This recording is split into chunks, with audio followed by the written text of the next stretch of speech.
আচ্ছা, এর আগের ভিডিওতে আপনারা নিশ্চয়ই দেখেছেন কাবলি ছোলার পোলাও কীভাবে বানিয়েছিলাম। সেম একই প্রসেস এবং একই সিস্টেমে আমি চিকেন পোলাও নিয়ে হাজির হলাম। বাই দ্য ওয়ে, আপনারা দেখছেন ইউনিক কিচেন রেসিপি চ্যানেল। আজকের রেসিপি হলো চিকেন পোলাও। আচ্ছা, এখানে আরও একটা কথা জানিয়ে রাখি, কাবলি ছোলার পোলাওয়ে যা যা ইনগ্রিডিয়েন্টস লেগেছে সেম কিন্তু একই পদ্ধতিতে বানাবো, আর একই ইনগ্রিডিয়েন্টস লাগবে। মশলা তো দেখতেই পাচ্ছেন, জয়িত্রী, বড় এলাচ, ছোটো এলাচ, শুকনা মরিচ, জিরা, মৌরি, গোলমরিচ এবং তেজপাতা। আর এখানে দারচিনিটা নিতে ভুলে গিয়েছিলাম, পরে কিন্তু আমি অ্যাড করে দিয়েছি। আচ্ছা, আরও একটা কথা জানিয়ে রাখি, আজ আমি কিন্তু 1.5 কেজি চালের পরিমাণে পোলাও বানাবো, আর তার জন্য কোয়ান্টিটিটা ধনেপাতা এবং পুদিনা পাতা 1.5 কাপ পরিমাণ করে নিয়েছি। আর আস্ত মরিচটাও কিন্তু 7টা নিয়েছি।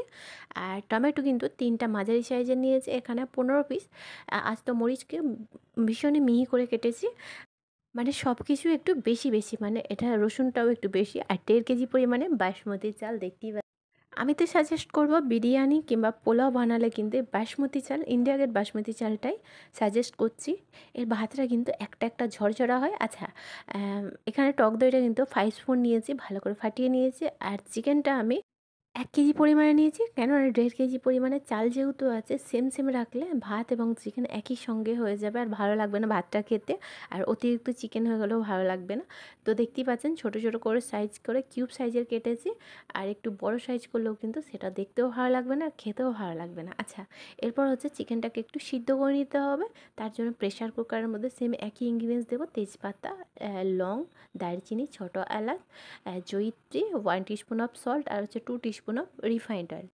আচ্ছা, এরপর হচ্ছে 2 গ্লাস পরিমাণে পানি অ্যাড করে ভালো করে একবার স্টার করে নিয়ে 2টা সিটি দিলেই কিন্তু ফাইনালি আমাদের চিকেনটাও সিদ্ধ হয়ে যাবে।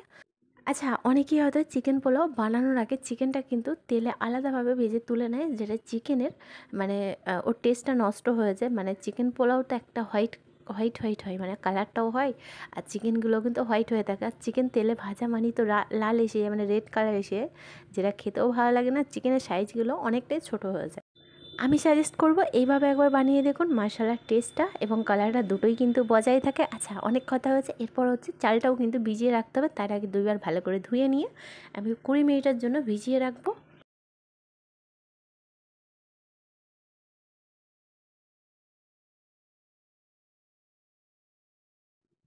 আচ্ছা, এরপর হচ্ছে এইদিকে আমার চিকেনটাও সিদ্ধ হয়ে গেছে। এরপর হচ্ছে চিকেনগুলো আলাদাভাবে ছেঁকে তুলে রাখবো।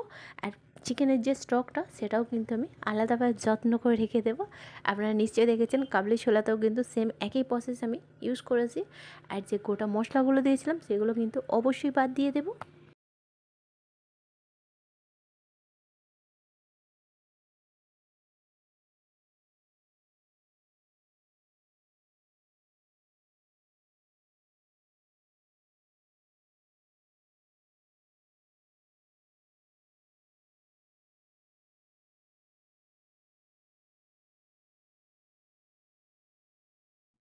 এরপর হচ্ছে যে ডিশের মধ্যে আমি কাবলি ছোলার পোলাও বানিয়েছিলাম, সেই একই সেম ডিশে কিন্তু আমি 25 গ্রাম মতো রিফাইন তেল অ্যাড করলাম। আর বাকি যে মশলাগুলো অ্যাড করব, শুকনা মরিচ, বড় এলাচ, ছোটো এলাচ, জয়িত্রী, তেজপাতা, জিরা, মৌরি, লং, এই সব কিছু ইনগ্রিডিয়েন্টস একসঙ্গে ভালো করে 2 থেকে 3 মিনিটের জন্য একটু তেলের সাথে ভেজে নিতে হবে, যাতে মশলাগুলো ভাজাও হয়ে যায় এবং কালারটাও কিন্তু সুন্দর আসে। আর সুন্দর স্মেল বেরালে এর মধ্যে 3টা আমি পেঁয়াজ অ্যাড করব, ভালো করে স্লাইস করে রেখে দিয়েছি।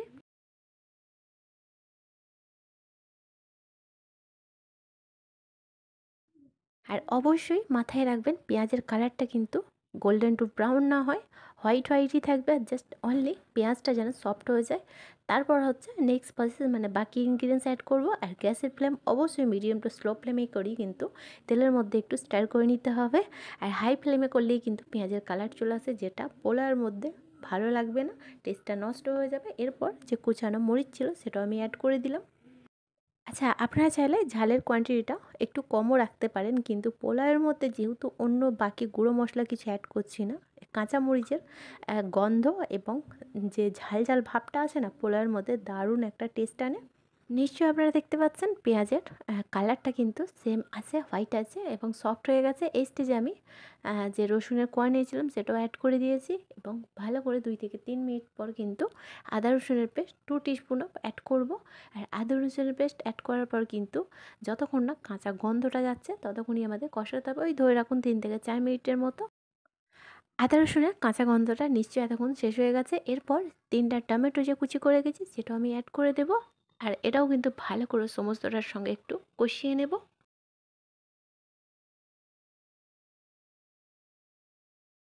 আর ঠিক যখনই টমেটো হালকা সফট হতে স্টার্ট হবে তখনই যে ফাটিয়ে রাখা টক দইটা সেটাও আমি অ্যাড করে দেবো।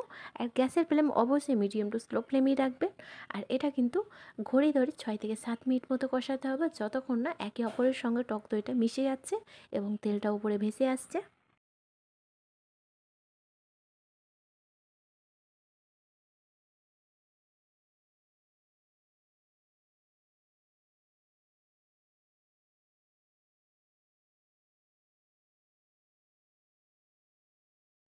আর ঠিক যখনই দেখবেন তেলটা উপরে ভেসে এসেছে, আস্ত মরিচ যে নিয়েছিলাম সেগুলো আমি অ্যাড করে দেবো।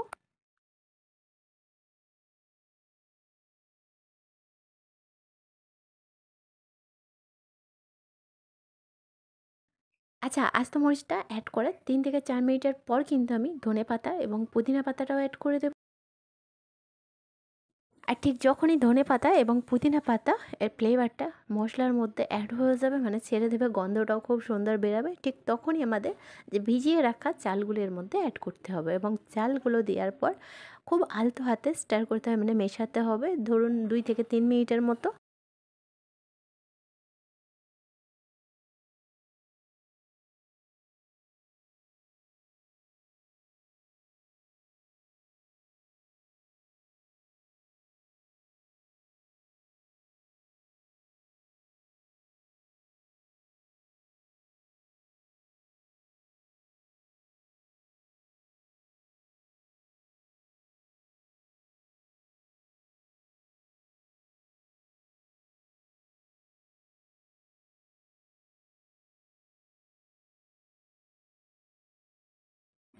আচ্ছা, ঠিক যখনই চালটা ভালো করে একটু কষানো হয়ে যাবে, মানে ভালো করে বলতে 2 থেকে 3 মিনিট মতো আলতো হাতে খুব সাবধানেই মেশাতে হবে কিন্তু। তারপর হচ্ছে এখানে 1 টিস্পুনও গরম মশলা গুঁড়ো অ্যাড করতে হবে আর স্বাদ মতো লবণ অ্যাড করে যে চিকেন স্টকটা আছে সেটাও অ্যাড করে দেবো। আর এরই সাথে 3 গ্লাস পরিমাণে এক্সট্রা মানে নর্মাল পানি অ্যাড করব। আর ভালো করে মেশানোর পর যে সিদ্ধ করে রাখা চিকেনটা এর ওপরে দিয়ে দেবো। আচ্ছা, চিকেনটা অ্যাড করার পর আবারও কিন্তু ভালো করে মিশিয়ে নিয়ে যতক্ষণ না বলক আসছে পানিটার একবার, ততক্ষণ আমাদের ওয়েট করতে হবে। আর যখনই বলক এসে যাবে ঢাকাটা অফ করে ঘড়ি ধরে 15 থেকে 18 মিনিটের কাছাকাছি আমাদের ওয়েট করতে হবে গ্যাসের ফ্লেম হাই ফ্লেমে করে। আর যখনই দেখবো 18 মিনিট কমপ্লিট হয়ে যাবে ঢাকাটা ওপেন করে আপনাদের দেখিয়ে দেওয়া হবে আর নেক্সট প্রসেসও আপনাদের জানিয়ে দেওয়া হবে। আর চিকেনটা অ্যাড করার পর কিন্তু খুবই একেবারে আলতো হাতে একটু মিশিয়ে নিন, ব্যাস আর কিছু করার দরকার নেই আমাদের।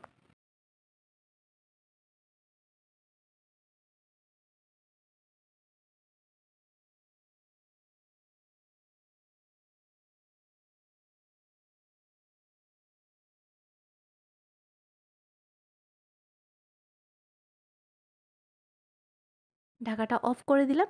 আর ফাইনালি আমার 18 মিনিট কমপ্লিট হয়ে গেছে। ঢাকাটা ওপেন করে আপনাদের দেখিয়ে দেওয়া হচ্ছে। মাশাআল্লাহ, দেখতেই পাচ্ছেন। আমার কিন্তু এখনও ভাতটা কমপ্লিট হয় না, মানে পোলাওটা, চিকেন পোলাওটা। নিচের দিকে পানি এখনও আছে। এরপর হচ্ছে গ্যাসের ফ্লেম 2 মিনিটের জন্য আমি অফ করব। আর তারপর হচ্ছে সিলভার ফয়েল দিয়ে পুরোটা কভার করে দেব। আচ্ছা, এরপর হচ্ছে 2 টিস্পুন অফ এখানে ঘি অ্যাড করব। ঘিটা অ্যাড করার কারণেই কিন্তু এই চিকেন পোলাওয়ের ফ্লেভারটা কিন্তু দ্বিগুণ পরিমাণে বেড়ে যায়। বিভিন্ন ধরনের পোলাও তো খেয়েছেন, বাট আমি বলবো একবার ট্রাই করে দেখুন। চিকেন পোলাওটা অনেকটাই ভালো লাগবে, বাচ্চা থেকে বড় সবাই কিন্তু আপনার প্রতি ইমপ্রেস হয়ে যাবে। আর বাসার পরিবার কিন্তু সেটাই সত্যি আপনার উপর ফিদা হয়ে যাবে রান্নার প্রতি।